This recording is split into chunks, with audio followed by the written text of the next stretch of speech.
Morning everyone. এটা আমার প্রথম মিনি ব্লগ। সকলকে জানাই আমার মিনি ব্লগে স্বাগত।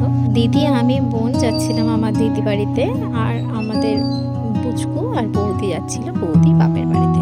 বৌদি পিসির ছেলের বিয়ে আছে, সেই জন্য তাই সকলে মিলে দেখো একসাথে বেরিয়ে পড়েছি। সবাই এখন একসাথে টোটোর মধ্যে। দেখো আমাদের পুচকু, এটা আমার বৌদি, আর এই পাশে আমার বোন, এটা আমার বোন। দেখো আমাদের, এটা আমাদেরই পাশের রাস্তা বলতে পারো। যাই হোক, টোটো করে যাচ্ছিলাম স্টেশনে। আমাদের এখান থেকে স্টেশনটা একটু দূরে, একটু দূর বলতে ভালোই দূরে।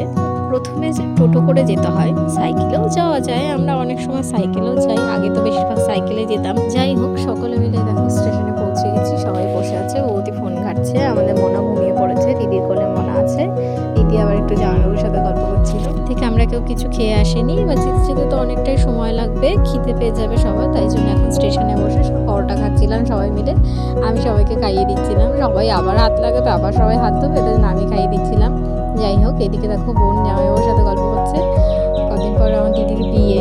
তারপর আমাদের ট্রেন চলে আসলো, আমরা সকলে ট্রেনে উঠে পড়লাম। মাঝপথে বৌদি বাড়ি নামিয়ে দিলাম। নামিয়ে দিয়ে আমরা আবার একটু মার্কেটে এসেছিলাম।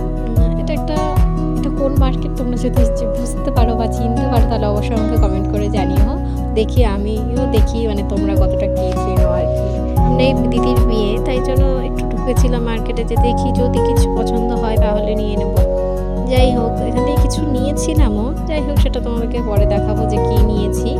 এরপরে দিদি বাড়ি পৌঁছে গেছিলাম। দিদি বাড়ি পৌঁছাতে একটু সন্ধে হয়ে গেছিলো। যাই হোক, নেক্সট পার্ট দেখতে চাইলে অবশ্যই কমেন্ট করো। কে মতো টাটা।